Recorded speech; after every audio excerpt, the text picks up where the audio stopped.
Y a-t-il des opportunités d'investissement dans les actions françaises en ce mois d'août 2025? C'est ce qu'on va regarder ensemble dans cette vidéo. Abonnez-vous à la chaîne si ce n'est pas déjà fait. Activez la cloche pour avoir les notifications. Et on commence tout de suite avec la sélection. Donc, je suis allé sur Companies Market Cap. Comme j'ai passé en revue le CAC 40, j'ai quand même pris ici toutes les actions françaises. Donc, il y a certaines large cap qui apparaissent pas dans le CAC 40. Donc, on va prendre Dassault Aviation, on va prendre bioMérieux, Bolloré, j'évite parce que c'est une holding et c'est compliqué à analyser. Amundi, on va prendre Bureau Veritas, d'ailleurs, elle est dans le CAC 40. On va la prendre. Eiffage, Aéroport de Paris, Klépierre, j'évite vu que c'est une foncière. Alstom, Ipsen et Getlink. Je vous ai préparé là. Je prends également SPI. Voilà.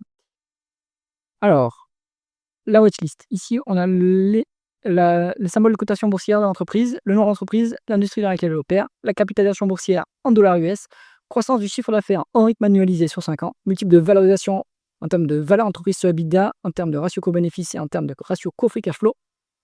Ici, on a le ratio cours sur actifs tangibles. On ne va pas le regarder ici puisqu'on n'a pas de financière. Rendement des capitaux investis, rentabilité plutôt opérationnelle, le rendement des fonds propres. Bon, on ne va pas s'y intéresser ici non plus. Le levier financier en termes de dette nette sur EBITDA, le rendement du dividende, les free cash flow par rapport aux bénéfices nets et le payout ratio qui est la proportion de bénéfices versés en dividendes. Il faut bien regarder que les free cash flow sont au moins supérieurs ou égaux aux bénéfices parce que ce sont les free cash flow en réalité qui payent le dividende. Allez, première entreprise de la liste, Dassault Aviation, donc le constructeur du Rafale. On est évidemment sur une thématique porteuse, tout ce qui est défense avec l'augmentation des budgets. Là, c'est plutôt maintenant une question de est-ce qu'ils arriveront à délivrer leur carnet de commande. 25 milliards de dollars de market cap, décroissance en rythme annualisé sur 5 ans, mais la croissance est maintenant devant l'entreprise. Ça a bien laissé en termes de multiples. On est à 11 en VE sur EBITDA maintenant, 27 en PE et 17 en price to cash flow. Et ben, je trouve que maintenant, on est sur un dossier de croissance à prix raisonnable. Donc la croissance ne se voit pas ici, mais la croissance est inclue dans les carnets de commande. Alors, le rendement des capitaux investis à 5,3%. Attention qu'il y a quand même beaucoup de cash au bilan. Ça, ce sont les acomptes versés par les clients. Donc, il faut retraiter cette rentabilité opérationnelle. Elle n'est pas à ce niveau-là. Et on voit d'ailleurs que le rendement des fonds propres est à 13%. Donc, en fait, on est quand même bien rentable sur Dassault Aviation. En termes de levier financier, on est cash net. Donc, il touche des acomptes pour les contrats. Donc, le cash appartient pas forcément à l'entreprise. Elle va l'utiliser pour réaliser la construction des avions. Mais elle peut le placer en trésorerie, ce cash. Donc, ça améliore aussi les résultats financiers. 1,8% de rendement du dividende qui est soutenable avec un payout ratio à 47% et des free cash flow plus élevés que les bénéfices nets. Bon, il ne faut pas oublier qu'on a une participation dans Thales aussi pour Dassault Aviation. Bon, ça fait longtemps que j'avais pas vu que ce dossier était. Enfin, je l'avais pas vu à ce niveau-là depuis quelques temps. Donc, Dassault Aviation, ça a quand même un peu baissé. Bon, c'est pas value pour autant. On va dire que c'est raisonnable maintenant. Donc, ça peut être intéressant si vous voulez être exposé à la défense. Ça reste pas très chèrement valorisé. Ensuite, on a bioMérieux. Donc là, on est plutôt dans les équipements médicaux, un industriel de la biologie, 17 milliards de dollars de market cap, 8,3% de croissance du chiffre d'affaires en rythme annualisé sur 5 ans. Attention que ça embarque de la croissance pendant la période spéciale 2020-2021 que bioMérieux a pu mettre à profit, évidemment. 17 en VE sur EBITDA, 38 en PE, 51 en price to free cash flow. Ça se paye hyper cher. La croissance, n'est pas énorme non plus. Rentabilité à 10,5%, c'est correct. Pas de dette à signaler. Un dividende de 0,7%, ce qui est pas très élevé. Bon, c'est soutenable. bioMérieux, moi, j'ai jamais compris pourquoi ça se paye aussi cher. C'est trop cher et il y a de la croissance, il y a de la rentabilité, mais c'est pas exceptionnel non plus. Donc, plutôt à l'écart. Je pense aussi que c'est parce que le cours n'est pas très très liquide non plus. Bon, voilà, je sais pas trop pourquoi ça se paye aussi cher, mais moi, je pense que c'est pas intéressant à ce niveau-là. Si jamais vous cherchez un portefeuille d'investissement passif et performant, cliquez sur le lien en haut à droite de la vidéo. On continue avec Amundi. Donc là, on est plutôt dans les marchés financiers. C'est une entreprise qui propose des solutions d'investissement sous forme de fonds actifs et de fonds passifs, c'est-à-dire des ETF. Donc voilà, plutôt marché financier. 15 milliards de dollars de market cap, 7,4% de croissance du chiffre d'affaires en rythme annualisé sur 5 ans. On est à 6 en VE sur EBITDA. Donc c'est pas très cher, c'est value en moins de 10 en PE, à 8 en PE. On n'a pas le rendement des fonds propres, malheureusement, donc il faudra le recalculer séparément.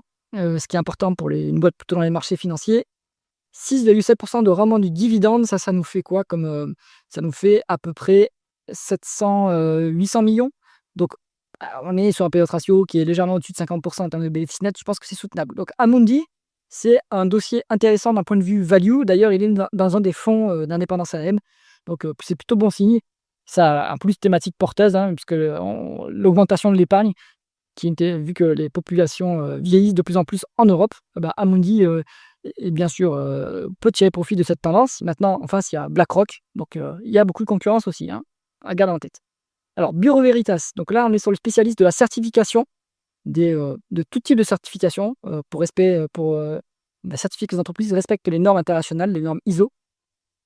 13,6 milliards de market cap, allez, 14 milliards de market cap, 6,5% de croissance du chiffre d'affaires en rythme annualisé sur 5 ans, croissance organique et externe. On a 11 en BE sur EBITDA, 18 en PE, 13,5 en, allez, 14 en free cash flow. C'est raisonnablement valorisé, c'est pas hyper cher, il y a un petit peu de croissance et la rentabilité est plutôt bonne, hein. On a 14% de rendement des capitaux investis, c'est quand même pas mal. Énorme rentabilité des fonds propres, obtenue grâce à un peu de dette, et aussi je pense qu'ils annulent massivement les actions qu'ils rachètent. Donc ça aide évidemment. 3,4% de rendement du dividende, c'est intéressant à ce niveau, avec des free cash flow plus élevés que le bénéfice net. Bureau Veritas, c'est un très bon dossier de fonds de portefeuille, c'est-à-dire que vous avez une croissance quand même assez régulière, des multiples qui ne sont pas exorbitants, bonne rentabilité et un bon rendement du dividende. Donc c'est plutôt pas mal, hein, Bureau Veritas. Allez, Eiffage, on est sur la construction, le BTP et les concessions. Donc concessions autoroutières, hein. 12,4 milliards de dollars de market cap, 5% de croissance du chiffre d'affaires en rythme annualisé sur 5 ans. Quand même un bon fonds de croissance. 6 en VE sur EBITDA, 12 en PE, 4 en presque free cash flow. Très peu valorisé. Encore moins valorisé que Vinci. Après, c'est un peu plus petit, hein, mais pour moi, je pense que c'est comparable, hein. On est à 7,3 en rendement du capital investi. C'est un business qui est intensif en capital. 2,4 fois l'EBITDA en dette nette. Donc, il y a quand même un peu de dette, mais ils ont de la visibilité avec leurs concessions. Donc, pas trop endetté à mon goût. 4,1% de rendement du dividende. Ça, c'est bien, intéressant. Avec un PE ratio qui a 38% et des free cash flow plus élevés que les bénéfices nets. Très bien. Donc Eiffage, complètement radé. Pour moi, c'est value. C'est value et c'est même intéressant pour un rentier. Aéroport de Paris, on est encore dans les concessions. Donc le gestionnaire des aéroports parisiens, Roissy et Orly. On est à 12,3 milliards de dollars de market cap, 12% de croissance du chiffre d'affaires en rythme annualisé sur 5 ans. Donc là, je pense qu'il y a quand même un effet rattrapage, hein, évidemment. 12 fois la valeur d'entreprise sur EBITDA, il n'y a pas de bénéfice. Donc du coup, on a un multiple qui sort hyper élevé. Mais par contre, on a 17 en free cash flow. Un price free cash flow. Bon, c'est un petit peu cher, je trouve. 5% de rendement des capitaux investis, pas une très forte rentabilité. La dette est soutenable à ce niveau, c'est une concession, hein, donc on est sur une extrême visibilité sur les free cash flow, sur les cash flows opérationnels, pardon. 2,8% de rendement du dividende pour une boîte d'infrastructure, c'est pas très élevé. Bon, Aéroport de Paris, je pense qu'il y a mieux à faire quand même, hein. Ça se paye un peu cher pour ce que c'est. Alstom, donc là, on est sur un dossier plutôt recovery. Ils font maintenant plus que de la production de trains, de wagons pour l'industrie ferroviaire. 11 milliards de dollars de market cap, 18% de croissance du chiffre d'affaires en rythme annualisé sur 5 ans.